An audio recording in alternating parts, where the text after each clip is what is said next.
Bonjour les 4-2 et bienvenue dans ce deuxième petit cours de littérature. Aujourd'hui, on va parler un petit peu de Maupassant. Vous le connaissez bien, vous l'adorez, je le sais. Et on va s'intéresser surtout à une nouvelle qui s'appelle La Nuit, une nouvelle qui est parue en 1887. Et puis elle a été intégrée dans un recueil de nouvelles que vous connaissez peut-être qui s'appelle Clair de Lune et qui lui est paru en 1888. Je ne vous dis rien de l'histoire, je vous la laisse découvrir avec moi et je vous conseille de prendre le PDF du texte et aussi avec les petites notes en même temps pour pouvoir suivre la lecture. Ça sera plus simple pour vous. C'est parti. J'aime la nuit avec passion. Je l'aime comme on aime son pays ou sa maîtresse, d'un amour instinctif, profond, invincible. Je l'aime avec tous mes sens, avec mes yeux qui la voient, avec mon odorat qui la respire, avec mes oreilles qui en écoutent le silence, avec toute ma chair que les ténèbres caressent. Les alouettes chantent dans le soleil, dans l'air bleu, dans l'air chaud, dans l'air léger des matinées claires. Le hibou fuit dans la nuit, tache noire qui passe à travers l'espace noir, et, réjoui, grisé par la noire immensité, il pousse son cri vibrant et sinistre. Le jour me fatigue et m'ennuie. Il est brutal et bruyant.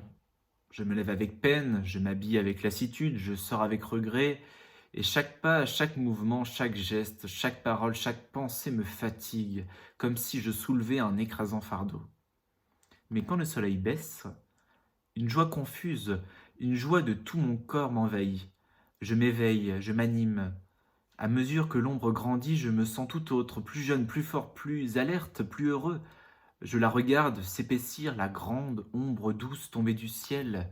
Elle noie la ville comme une onde insaisissable et impénétrable.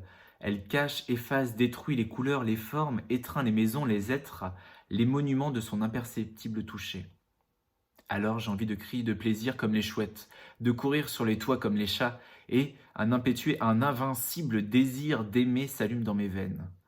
Je marche, tantôt dans les faubourgs assombris, tantôt dans les bois voisins de Paris, où j'entends rôder mes sœurs les bêtes et mes frères les braconniers.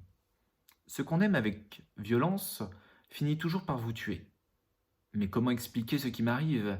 Comment même faire comprendre que je puisse le raconter? Je ne sais pas, je ne sais plus. Je sais seulement que cela est... Voilà. Donc hier, était-ce hier? Oui, sans doute, à moins que ce ne soit auparavant, un autre jour, un autre mois, une autre année, je ne sais pas. Ce doit être hier pourtant, puisque le jour ne s'est plus levé, puisque le soleil n'a pas réapparu. Mais depuis quand la nuit dure-t-elle? Depuis quand? Qui le dira? Qui le saura jamais? Donc hier, je sortis comme je fais tous les soirs après mon dîner. Il faisait très beau, très doux, très chaud. En descendant vers les boulevards, je regardais au-dessus de ma tête le fleuve noir et plein d'étoiles découpées dans le ciel par les toits de la rue, qui tournait et faisait onduler comme une vraie rivière ce ruisseau roulant des astres. Tout était clair dans l'air léger, depuis les planètes jusqu'au bec de gaz. Tant de feux brillaient là-haut et dans la ville que les ténèbres en semblaient lumineuses. Les nuits luisantes sont plus joyeuses que les grands jours de soleil. Sur le boulevard, les cafés flamboyaient. On riait, on passait, on buvait. J'entrai au théâtre quelques instants. Dans quel théâtre? Je ne sais plus. Il y faisait si clair que cela m'attrista, et je ressortis le cœur un peu assombri par ce choc de lumière brutale sur les ors du balcon, par le sentiment factice du lustre énorme de cristal, par la barrière de feu de la rampe, par la mélancolie de cette clarté fausse et crue. Je gagnai les Champs-Élysées, où les cafés-concerts semblaient des foyers d'incendie dans les feuillages. Les marronniers frottés de lumière jaune avaient l'air peint, un air d'arbres phosphorescents. Et les globes électriques, pareils à des lunes éclatantes et pâles, à des œufs de lune tombés du ciel, à des perles monstrueuses vivantes, faisaient pâlir sous leur clarté nacrée, mystérieuse et royale, les filets de gaz, de vilains gaz sales, et les guirlandes de verres de couleur. Je m'arrêtai sous l'Arc de Triomphe pour regarder l'avenue, la longue et admirable avenue étoilée, allant vers Paris entre deux lignes de feu, et les astres.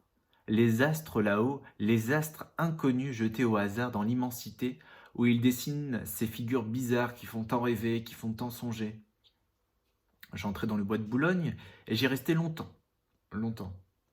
Un frisson singulier m'avait saisi, une émotion imprévue et puissante, une exaltation de ma pensée qui touchait à la folie. Je marchai longtemps, longtemps, puis je revins. Quelle heure était-il quand j'aurais passé sous l'Arc de Triomphe? Je ne sais pas. La ville s'endormait et des nuages, de gros nuages noirs, s'étendaient lentement sur le ciel. Pour la première fois, je sentis qu'il allait arriver quelque chose d'étrange, de nouveau. Il me sembla qu'il faisait froid, que l'air s'épaississait, que ma nuit bien-aimée devenait lourde sur mon cœur. L'avenue était déserte maintenant. Seuls 2 sergents de ville se promenaient auprès de la station des fiacres, et sur la chaussée, à peine éclairée par les becs de gaz qui paraissaient mourants, une file de voitures de légumes allait aux halles. Elles allaient lentement, chargées de carottes, de navettes et de choux. Les conducteurs dormaient, invisibles. Les chevaux marchaient d'un pas égal, suivant la voiture précédente, sans bruit, sur le pavé de bois.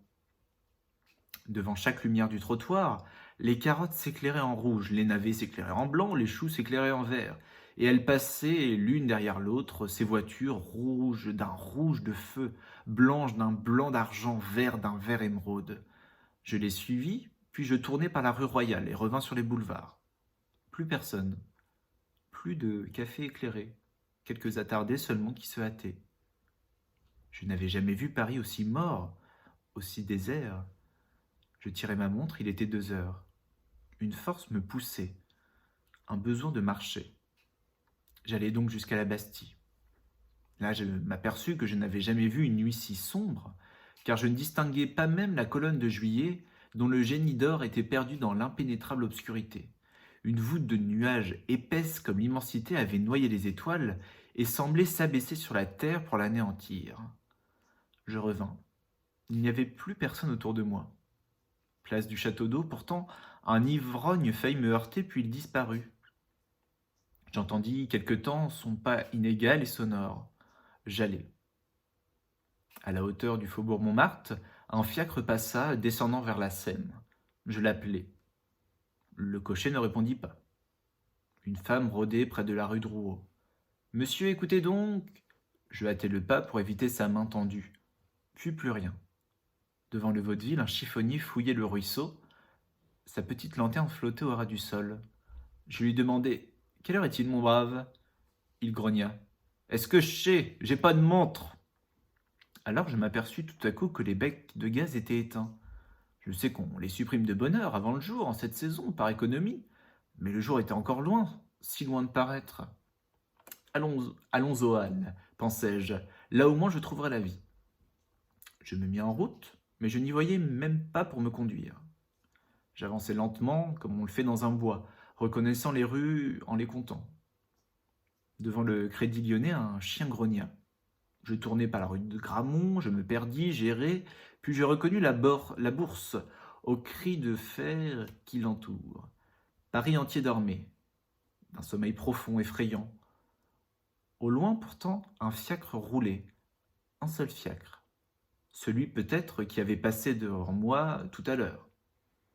Je cherchai à le joindre, allant vers le bruit de ses roues, à travers les rues solitaires et noires, noires comme la mort.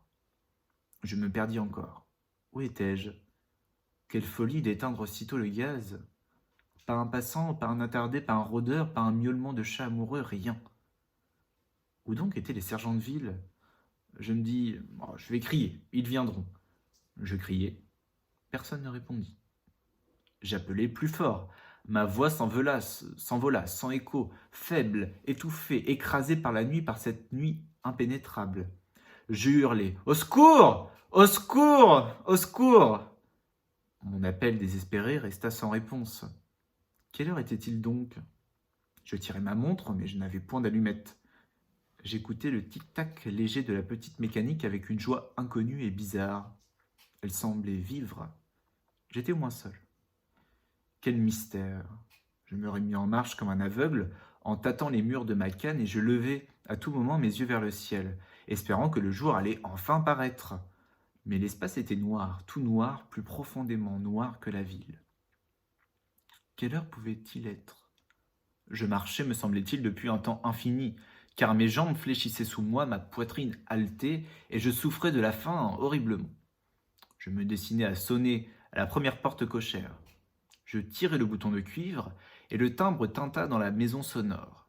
Il tinta étrangement, comme si ce bruit vibrant eût été seul dans cette maison. J'attendis.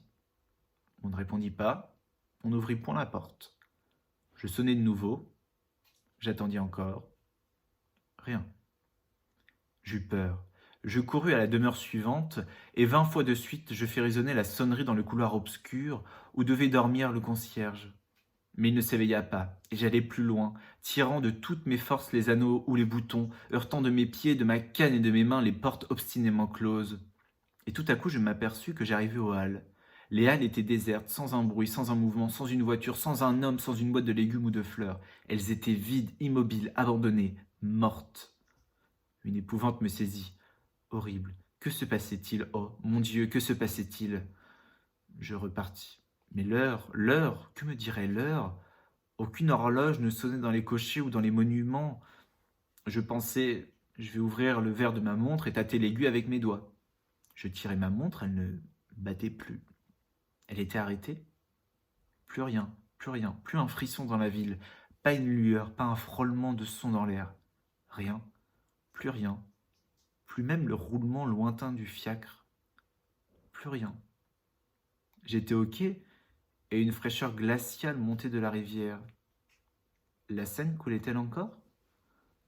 Je voulus savoir, je trouvai l'escalier, je descendis. Je n'entendais pas le courant bouillonner sous les arches du pont. Des marches, encore, puis du sable, de la vase, puis de l'eau. J'y trempai mon bras. Elle coulait, froide, froide, froide, presque gelée, presque tarie, presque morte. Et je sentais bien que je n'aurais plus jamais la force de remonter, et que j'allais mourir là, moi aussi, de faim, de fatigue et de froid.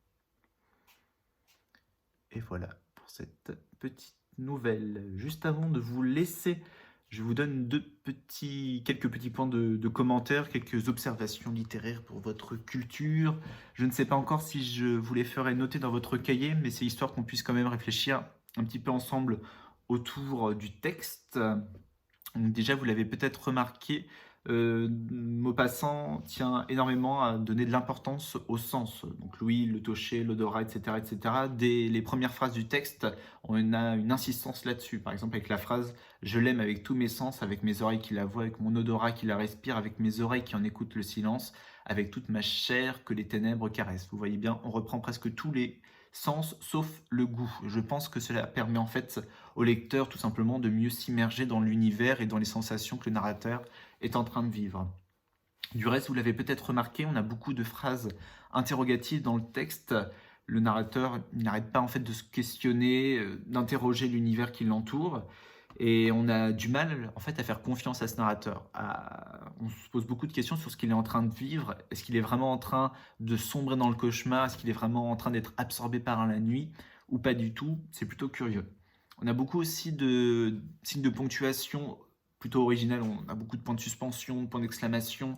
On a aussi beaucoup de répétitions dans les phrases, dans le texte, ce qui fait que c'est vraiment une nouvelle très orale. C'est-à-dire qu'il y a vraiment un intérêt à la lire plutôt, enfin, à la raconter plutôt qu'à la lire, voilà, donc à la parler, parce que voilà, on peut faire beaucoup de jeux, vous l'avez peut-être senti à ma lecture, je suis sûr que vous avez pu faire une lecture encore plus dynamique que la mienne, mais on peut vraiment donner beaucoup de sensations, beaucoup de sentiments à travers ce texte, qui nous laisse beaucoup de marge en fait pour improviser et pour vivre la chose en même temps que le narrateur.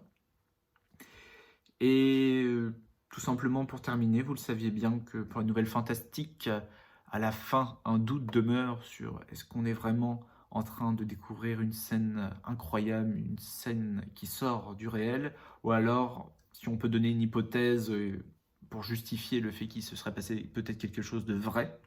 Là ici, je pense qu'on peut tout simplement proposer comme hypothèse que le narrateur sort d'une soirée, donc potentiellement il a bu, à un moment il croise un ivrogne aussi, donc on peut peut-être mettre toute cette fin un petit peu cauchemardesque sur le dos de l'alcool, ou alors la deuxième possibilité, c'est voilà, c'est aussi que la nuit, le ciel entier soit tombé sur le narrateur, les englouti et les digéré jusque dans la scène pour le faire disparaître. Après, je vous laisse choisir quelle hypothèse vous trouvez la plus sympa.